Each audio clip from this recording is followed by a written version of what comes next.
Well, now I'd like to talk about the joy of numbers. Well, numbers, here they are. Here are the first numbers from 1 through 100. But how did numbers come to be? And why do we write the numbers this way? Well, we use a system that's based on the number 10 because we have 10 fingers. This is called the Hindu-Arabic system.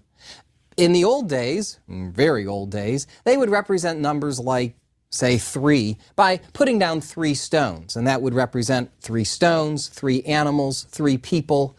If you wanted a number like 23, well, then you'd have to put down 23 stones. That could get pretty clumsy once the numbers start to become pretty large.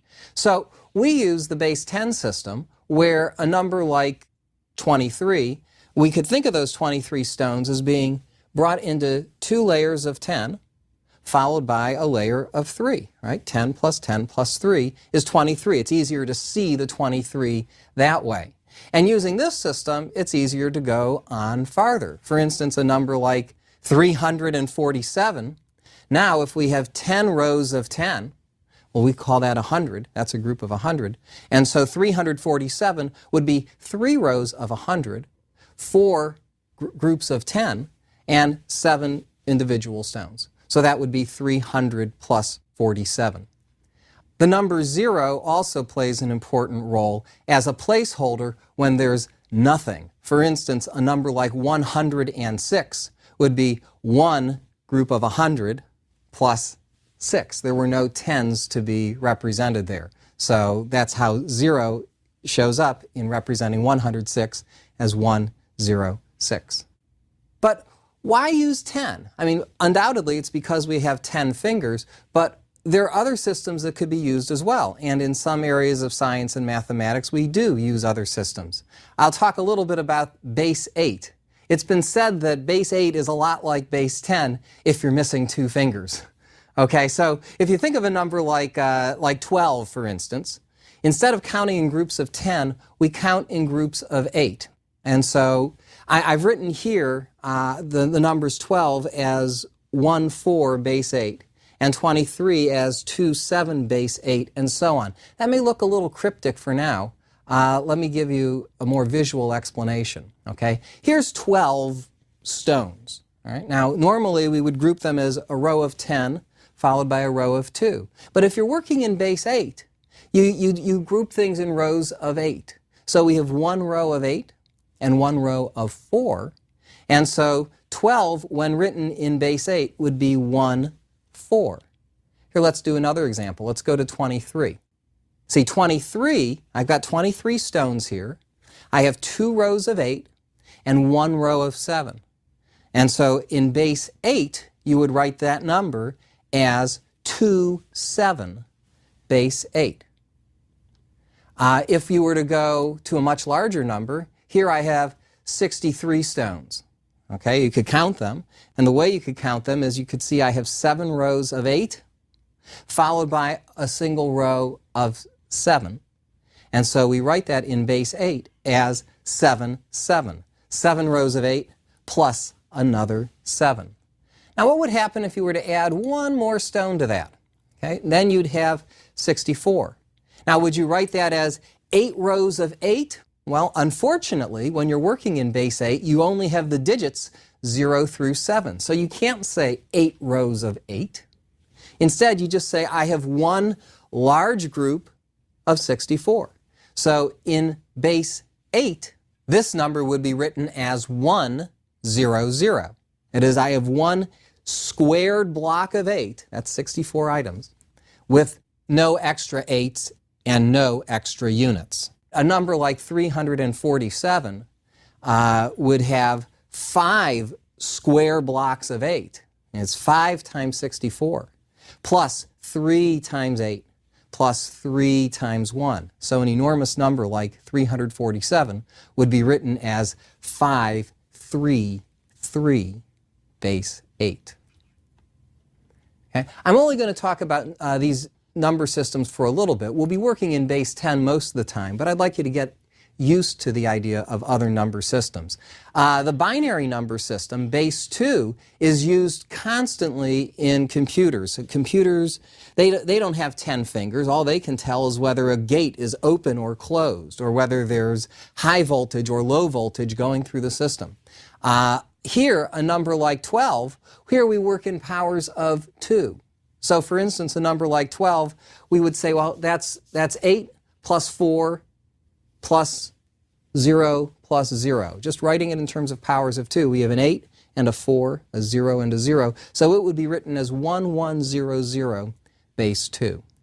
How about a number like 23? Okay, 23, we say the largest power of 2 that we can get, that would be 1, 2, 4, 8, 16. Okay, so I've got 1 for my 16, and I've got 7 left over. There's no room for 8, but there is room for a 4 and a 2 and a 1, and that's why we have 23 being 16 plus 4 plus 2 plus 1 has base 2 representation, binary representation, 1, 0, 1, 1, 1. How about a number like 64? Well, this time we're at an entire power of 2, so we get 1 for the 64 and nothing left over for anything after that. So we have a 1 for the 64, but a 0 for the 32, 16, 8, 4, 2, and 1. You can go on and on. A number like 347, you find the largest power of 2, that would be 256, plus a 64, plus 16, 8, 2, and 1. We put a 1 every time we have a power of 2. So there's a 256 has the 1, there's nothing for the 128, there's 1 for the 64, nothing for the 32, 1 for the 16, 1 for the 8, nothing for the 4, 1 for the 2, and 1 for the 1. Okay. Let's go to a system that may seem even stranger to you.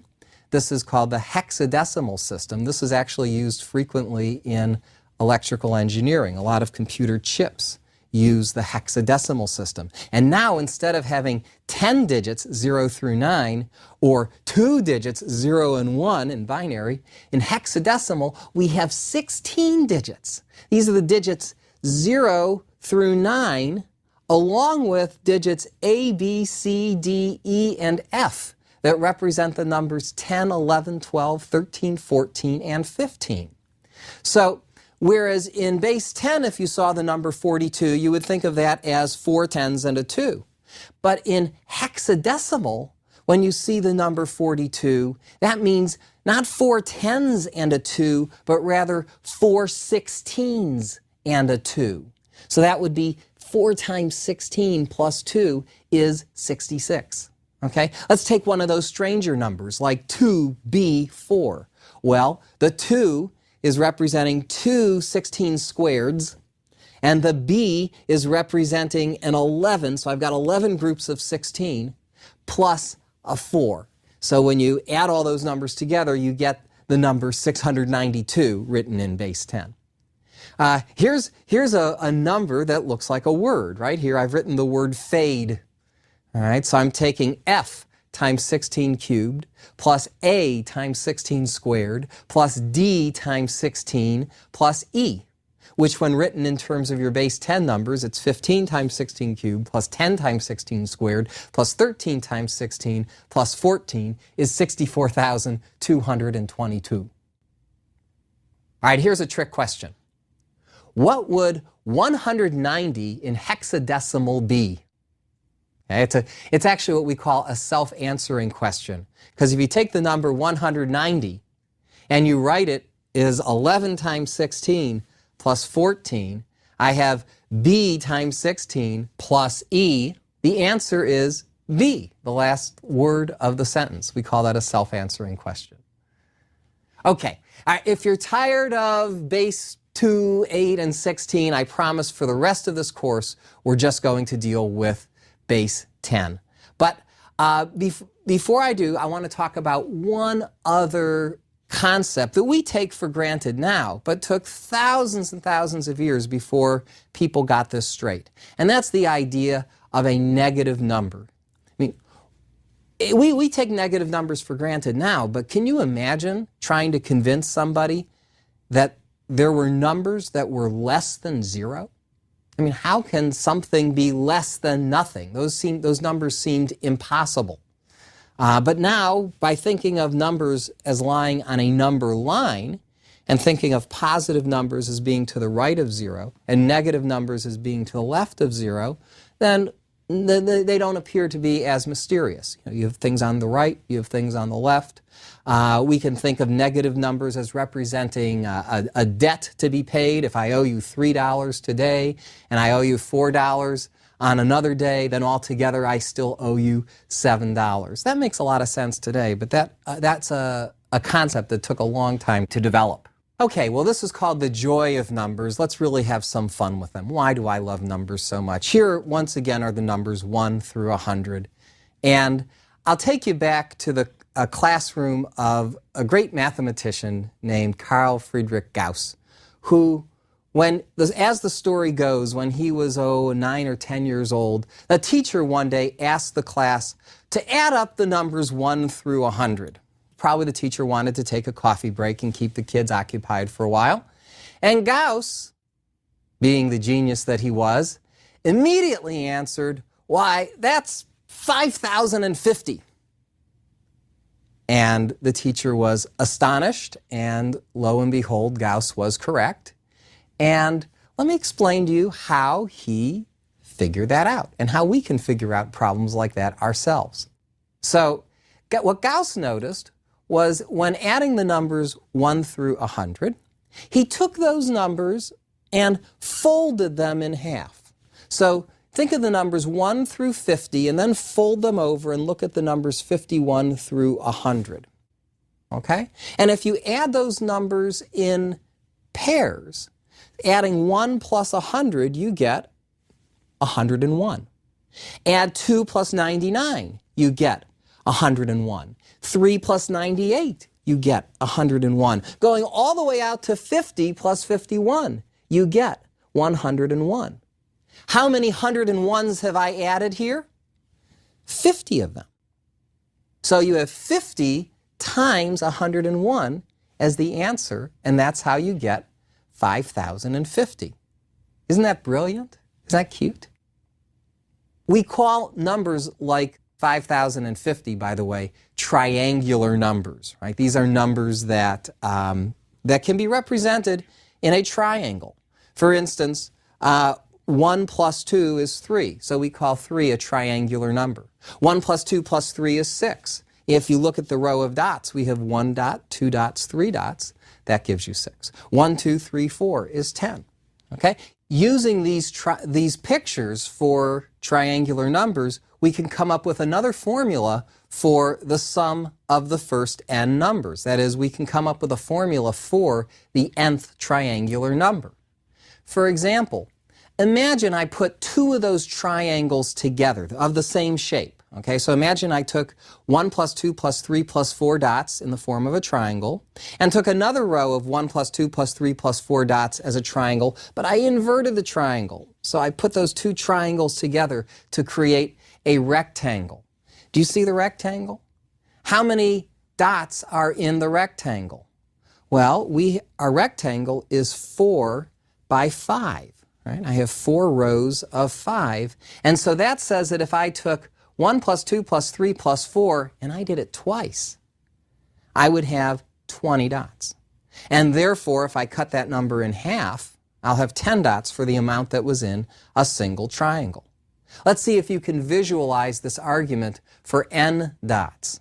Okay, if we took 1 plus 2 plus 3 up through n dots, and we were to invert that triangle to put those 2 triangles together to create a rectangle that has n rows of n plus 1 dots. And what that says is that if you take the nth triangular number plus the nth triangular number, you get n times n plus 1. In other words, the nth triangular number is n times n plus 1 over 2. You now have a formula for the nth triangular number. All right, here's another question. How about what is the sum of the first n even numbers?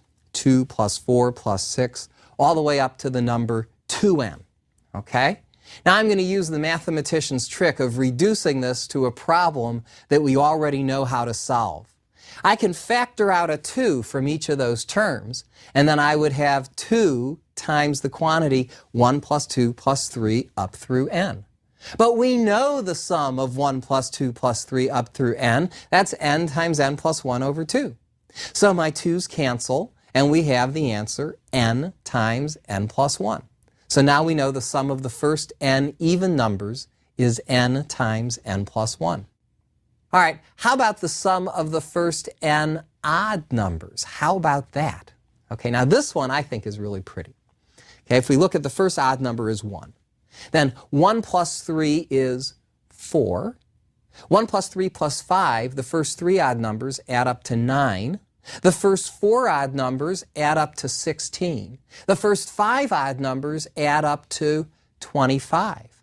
And if you look at those numbers, do you see the pattern? We have 1 squared, 2 squared, 3 squared, 4 squared, 5 squared. The sum of the first 5 odd numbers is 5 squared. The pattern is unmistakable. The sum of the first n odd numbers is n squared. Now, we're going to see a lot of different ways of proving this pattern in the course of these lectures, but let me show you one that I think is especially pretty right now, that makes this pattern, not only is it beautiful, but it makes it clear. All right? Why is the sum of the first 5 odd numbers 5 squared? Well, look here. I've drawn here a square that is a 5 by 5 squares, 5 rows of 5. If I asked you how many little squares were in this big square, you'd say 25, of course, 5 times 5. That's right. Okay, but now suppose you were to examine those squares one layer at a time. So I have 1 square here, and then 3 over there, and then 5 here in green, and 7 here in yellow, and 9 here in orange. I have 1 plus 3 plus 5 plus 7 plus 9. So if I asked you how many squares were in this picture, on the one hand, there's 5 times 5 of them. On the other hand, there's 1 plus 3 plus 5 plus 7 plus 9 of them. So which answer is right? Well, they're both right. And therefore, 5 squared is 1 plus 3 plus 5 plus 7 plus 9. And the same picture will show you that the sum of the first n odd numbers is exactly n squared. Here's another pretty pattern. I'm not going to prove this one for you, but I just want you to see it and marvel in it. I just think numbers are beautiful, and I hope you will too by the end of this course. So for instance, now suppose I were to add the odd numbers, but I'm going to first take one odd number, then the next 2 odd numbers, then the next 3 odd numbers, the next 4 odd numbers, and so on, and see what those numbers are adding up to. So for instance, you see that 1 is 1. Then the next 2 odd numbers, 3 plus 5, adds up to 8. The next 3 odd numbers, 7 plus 9 plus 11, adds up to 27. The next 4 odd numbers, 13, 15, 17, and 19, add up to 64. The next 5 odd numbers add up to 125. Do you see the pattern there? Right? What are those sums? 1 cubed, 2 cubed, 3 cubed, 4 cubed, 5 cubed. Is that amazing or what? Speaking of cubes, what if we were to sum the cubes? What if I were to take 1 cubed plus 2 cubed plus 3 cubed and so on? What does that give us? Let's see if we can find a pattern here. All right, 1 cubed is 1. 1 cubed plus 2 cubed is 9. 1 cubed plus 2 cubed plus 3 cubed is 36. Look at the next numbers. The sum of the first 4 cubes is 100. The sum of the first 5 cubes is 225. Do you notice anything interesting about those numbers? 1, 9, 36, 100, 225. Well, those numbers are perfect squares. That's 1 squared, 3 squared, 6 squared, 10 squared, 15 squared. They always seem to be perfect squares. But they're not just any perfect squares. You might recognize the numbers 1, 3, 6, 10, and 15. Those were the triangular numbers, right? 1, 3, 6, 10, 15. That's 1 plus 2 plus 3 plus 4 plus 5 dots. So we have the first triangular number squared, the second triangular number squared, and so on. In other words, the sum of the cubes of the first 5 numbers is equal to the first 5 numbers summed, then squared. Let me say that another way. The sum of the cubes is the square of the sum. Is that bizarre or what? Now, how do you know? Is this just a coincidence? Does this just work for these first 5 numbers and then the pattern breaks down? No, in fact, it holds for all the numbers, but we were not ready to prove that yet, but we will in a subsequent lecture. Let's go back now to the multiplication table. Okay, instead, a different set of 100 numbers. Here I have the multiplication table, 1 through 10, 1 through 10. If you multiply 3 and 8, well, you get the number 24. And there's millions of patterns that can be discovered just in the multiplication table itself. Let me start by asking you a question that you probably have not thought about since you were in elementary school. Why is 3 times 5 equal to 5 times 3? Okay? Why is that? I mean, probably, well, we were told that. We memorized that. But what's the reason for it? I mean, why should it be that if you had 3 bags that each contained 5 coins, that would be the same number as if you had 5 bags that each contained 3 coins? You know, it's not obvious why those 2 numbers should be the same. I'm now going to convince you why that's the case by asking you a simple question here. Count the dots. How many dots are there in this picture? Well, on the one hand, you might look at this and say, I see 3 rows of 5 dots. So the number of dots is 3 times 5. On the other hand, if you look column by column, you say, I see 5 columns of 3 dots. So it's 5 times 3. Well, which answer was right? 3 times 5 or 5 times 3? Well, they were both right. And since they were both right, they must be representing the same quantity. That's why 3 times 5 is the same as 5 times 3. Okay, here's another thing you probably haven't thought about in a long time. Why is -3 times -5 equal to positive 15? Why should a negative times a negative equal a positive? Well, it's all based on something in mathematics we call the distributive law. There's a property that we want to preserve that says A times B plus C is A times B plus A times C. Let me motivate that for a minute. Why does the distributive law work? What does that say? Well, imagine I had A bags of coins, and each bag of coins had B silver coins and C copper coins. Then if I asked you how many coins do I have altogether, you'd say, well, every bag has B plus C coins. I've got A bags, and therefore the total number of coins I have is A times B plus C. On the other hand, how many silver coins do I have? I have A times B, right? Because each bag has B silver coins. How many copper coins do I have? I have A times C. Therefore, the total number of coins is A times B plus A times C. And so the total number of coins is either A times B plus A times C, or we also said it was A times B plus C. Which answer is right? They're both right, and therefore they are equal. I just convinced you that the distributive law works when all the numbers are positive.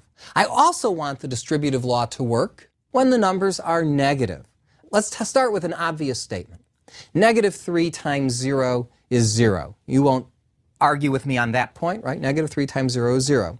Well, 0 is also equal to -5 plus 5.